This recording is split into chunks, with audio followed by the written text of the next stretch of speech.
पूरी दुनिया को आयतुल्लाह अली खामनेई का शुक्रगुजार होना चाहिए। उन्होंने केवल ईरान की लड़ाई नहीं लड़ी है, हर उस देश, हर उस समाज, हर उस इंसान की लड़ाई लड़ी है जो अमेरिकी जुल्म को बर्दाश्त करके चुपचाप बैठे हुए थे और बैठे हुए हैं। और इसमें भारत का नाम भी शामिल है।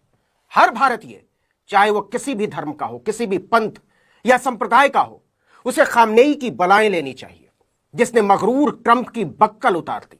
और ना भी माने तो इससे यह सच बदल नहीं जाएगा कि खामनेई इतिहास के सूरमा नायकों में दर्ज हो चुके हैं, जिन्होंने हर तरफ से अलग थलग कर दिए जाने के बावजूद अमेरिका को, इजराइल को धूल चटा दी और जिसकी गर्जना के सामने इजराइली पत्ते की तरह कांप उठे। यहूदियों का देश अब अपने खंडहरों को देख देख कर ईरान को छेड़ने की नेतन्याहू की भूलों को याद किया करेगा। ईरान की लड़ाई कभी भी इजराइल से थी ही नहीं, यह जंग सीधे अमेरिका के खिलाफ थी। उसने ईरान को गजा समझने की भूल की थी, जिसका कोई नेता नहीं। अमेरिका के पास दुनिया के सबसे विनाशक हथियार हैं, इसमें कोई शक नहीं, किसी को शक नहीं। लेकिन खामनेई ने दिखा दिया कि जंग केवल और केवल हथियारों के दम पर ना लड़ी जाती है और ना ही जीती जाती है। ईरान ने हथियारों से पहले अपने हौसले को जोड़ा और तय कर लिया कि इसे अंजाम तक ले जाएंगे। ईरान ने दिखाया है कि जिन्हें कमजोर समझा जाता है वो बस तय भर कर लें कि मुकाबले से भागेंगे नहीं, उसका सामना करेंगे, उसी दिन वो पहली नैतिक जीत हासिल कर लेते हैं। इसके बाद नए रास्ते भी अपने आप खुलते चले जाते हैं और नए साझीदार भी जुड़ते चले जाते हैं।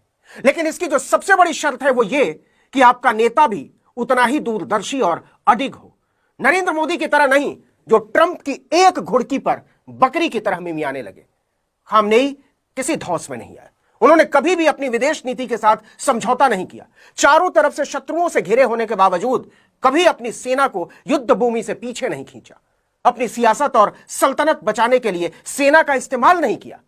अगर आज अमेरिका ईरान के आगे झुका हुआ है, डरा हुआ है, तो इसलिए कि ईरान के पास खामनेई की तरह का अडिग नेतृत्व है। उन्होंने दिखा दिया कि अगर कोई देश अपनी शर्तों पर जीने के लिए मरने को तैयार रहे तो सुपर पावर को भी घुटनों के बल लाया जा सकता है। ईरान ने यह उदाहरण पेश करके दिखाया है।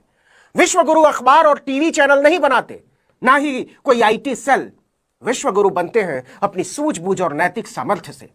विश्वगुरु राजनीति के बाजारों में सेना का शौर्य बेचकर वोट नहीं बटोरा करते, वो नैतिकता के ऊंचे मापदंड स्थापित किया करते हैं, जैसा खामनेई ने किया। देखिए, इस बात में कोई शक नहीं कि विश्व नेता कैसा होता है, दुनिया में लंबे समय तक अली खामनेई की मिसाल दी जाएगी। मोदी और खामनेई में एक बुनियादी अंतर है। पाकिस्तान से कई गुनी ज्यादा ताकत होने के बावजूद वो लड़ती और चढ़ती हुई सेना को वापस खींच लेते हैं, और अमेरिका से बहुत कम ताकत होने के बावजूद खामनेई ने उसके दांत खट्टे करने का फैसला किया। मेरे पीछे जो आप तस्वीर देख रहे हैं, धुएं में डूबा हुआ एक देश, ये इजराइल है। अमेरिका की ताकत से लैस, क्या वो अपने चेहरे पर मली गई इस कालिख को कभी भूल सकता है? मिसाइल बनाना, AK-47 से अंधाधुंध फायरिंग करना, कई भाषाओं का ज्ञान और दुश्मनों की आंखों में आंखें डालने का हौसला, यही हैं ईरान के सुप्रीम लीडर, मुसलमानों के असली बाहुबली नेता, जिनकी एक दहाड़ से अमेरिका और इजराइल जैसे देश तक कांपते हैं। ना कोई ऐशो आराम, ना महल, खाना बेहद साधारण और कपड़े इतने सादे कि एक आम इंसान भी पहचान न पाए, लेकिन सोच और ताकत ऐसी कि दुनिया की बड़ी बड़ी ताकतें भी उनके फैसलों से डरती हैं। यह है उस शख्स की कहानी जिससे आज पूरी दुनिया हैरान है।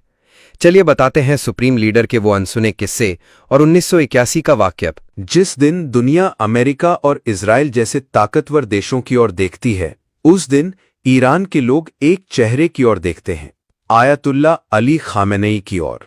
ये नाम सिर्फ ईरान का सर्वोच्च नेता भर नहीं है, बल्कि वो मजहबी ताकत, राजनैतिक दिमाग और रणनीतिक संतुलन का ऐसा संगम है जिसने पूरे देश को अपने विचारों और फैसलों से दशकों से संभाल रखा है।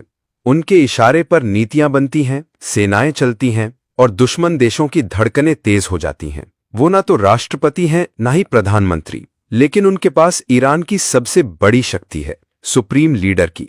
और ये पद शब्दों से नहीं, हकीकत से परिभाषित होता है। आयतुल्लाह खामेनेई की ताकत का अंदाजा इस बात से लगाया जा सकता है कि वो न सिर्फ ईरान के सर्वोच्च धार्मिक नेता हैं, बल्कि ईरान की पूरी सैन्य व्यवस्था के सुप्रीम कमांडर भी वही हैं। राष्ट्रपति भी उनके अधीन होता है, संसद भी और न्यायपालिका भी। उनकी मंजूरी के बिना कोई कानून नहीं बनता। कोई युद्ध नहीं छेड़ा जाता और कोई नीति लागू नहीं होती। वो किसी भी लोकतांत्रिक शासन के पारंपरिक ढांचे से अलग हैं। वो खुद को ना तो तानाशाह कहते हैं और न ही केवल एक धर्मगुरु, लेकिन उनकी मौजूदगी में दोनों की झलक साफ देखी जा सकती है। 1981 में जब आयतुल्ला खामेनी एक प्रेस कॉन्फ्रेंस को संबोधित कर रहे थे, उस समय उनके सामने रखा एक टेप रिकॉर्डर अचानक फट गया। ये एक जानलेवा हमला था। उस विस्फोट में उनका दाहिना हाथ लकवाग्रस्त हो गया और उनका एक कान हमेशा के लिए सुनना बंद कर गया। मगर खामेनेई ने इस हमले को ना कभी कमजोरी माना और ना ही अपनी राह से हटे। आज भी वो अपने लकवे वाले हाथ के साथ पूरी ताकत के साथ ईरान की सत्ता को नियंत्रित करते हैं। उन्होंने कभी खुद को पीड़ित नहीं दिखाया, बल्कि इस दर्द को अपने संकल्प की ताकत बना लिया। उनका जन्म 1939 में ईरान के मशहद शहर में हुआ था।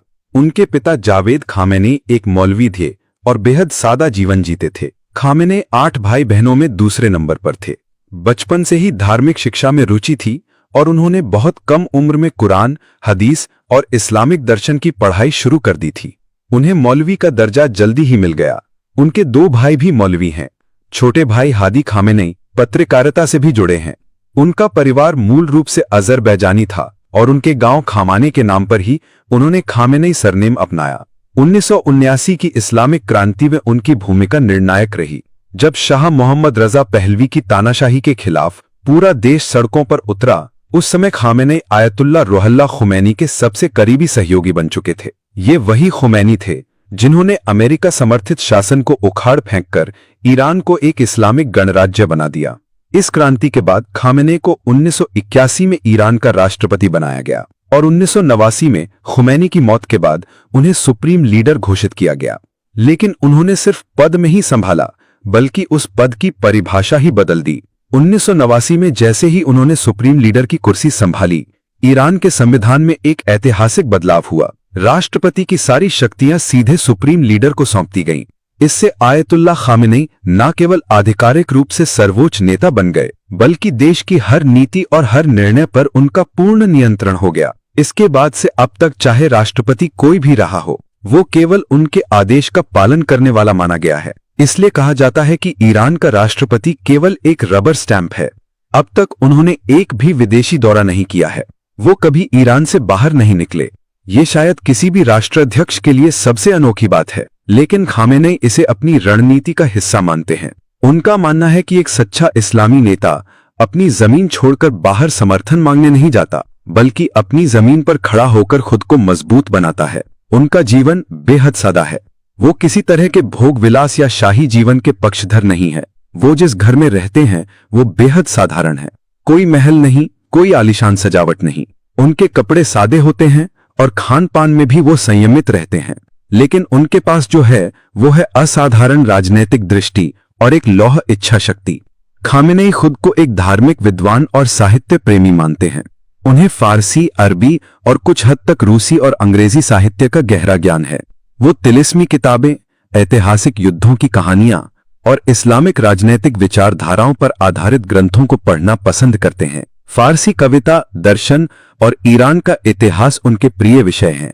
वो जलालुद्दीन रूमी के सूफी चिंतन से बेहद प्रभावित हैं और इस्लामिक क्रांति में भी उन्होंने रूमी की विचारधारा को गहराई से शामिल किया। उनके करीबी और विरोधी दोनों मानते हैं कि खामेनी की सबसे बड़ी ताकत है उनकी रणनीतिक सोच।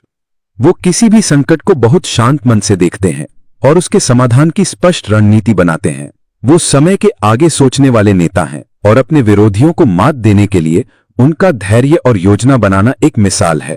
आज जब पश्चिमी देश ईरान को एक खतरनाक परमाणु ताकत मानते हैं, तब ईरान के अंदरूनी लोग खामेनी को अपना रहनुमा मानते हैं।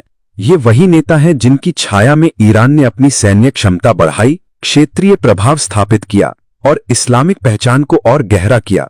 आयतुल्ला अली खामेनी के लिए नेतृत्व कोई सिंहासन नहीं, बल्कि एक जिम्मेदारी है। उनके लिए धर्म और राजनीति अलग नहीं है, बल्कि दोनों एक दूसरे के पूरक हैं। एक शख्स जिसने घायल होकर सत्ता संभाली, जिसने खुद को कभी केंद्र में नहीं रखा, बल्कि पूरे मुल्क को अपने इर्द गिर्द संगठित किया। आयतुल्ला अली खामेनी एक नाम नहीं, एक युग है और जब तक ये युग चलेगा, ईरान का भविष्य भी उन्हीं के साए में गढ़ा जाएगा।